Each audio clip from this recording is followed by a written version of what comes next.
ایک شہر میں ایک صاحب تھے، چیف انجینئر تھے، ان کی ریٹائرمنٹ ہو گئی.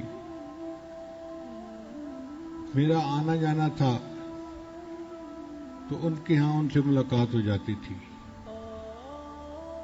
ایک محفل میں ان کے دل پر کچھ اثر ہوا اور وہ بیعت ہو گئے.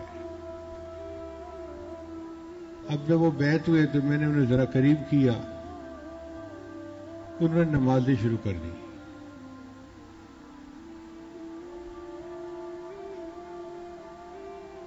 ایک دن میں نے ان سے پوچھا آپ نے حج کی ہوئی ہے؟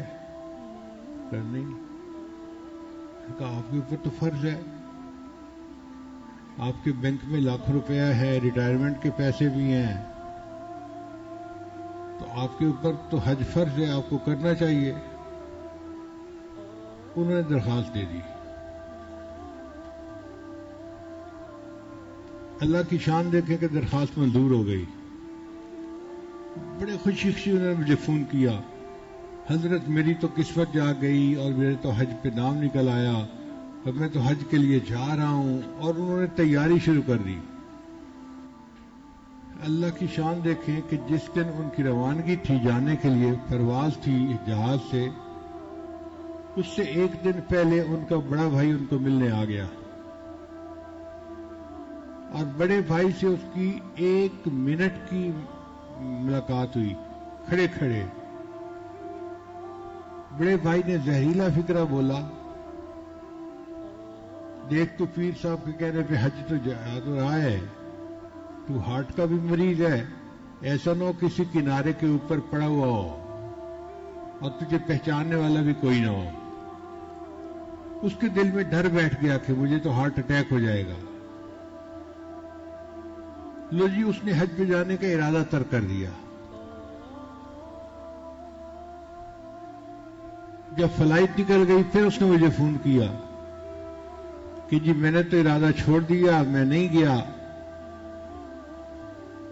مجھے بہت حیرت ہوئی، لیکن تیر تو نکل چکا تھا.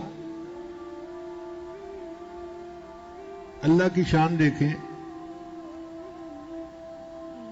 کہ جس دن اس نے حج کر کے آنا تھا نا، فرض کرو 5 تاریخ تھی، تو 7 تاریخ کو اس کو ہارٹ اٹیک ہوا اور وہ فوت ہو گیا. اس کے مقدر میں لکھا تھا 7 تاریخ کو مرنا، اس نے مرنا ہی تھا. حج کر کے آتا تو گناہوں سے پاک ہو کے مرتا، سیدھا جنت جاتا. بھائی کے ایک فکرے سے اس نے حج کا ارادہ ترک کر دیا. ایک تو فرض بھی پورا نہ ہوا اور دوسرا موت اسی دن آئی جس دن آنی تھی. وہ تو آگے پیچھے نہیں ہو سکتی. آپ دیکھو 1 منٹ کی ملاقات نے اس کا کتنا بڑا نقصان کر دیا.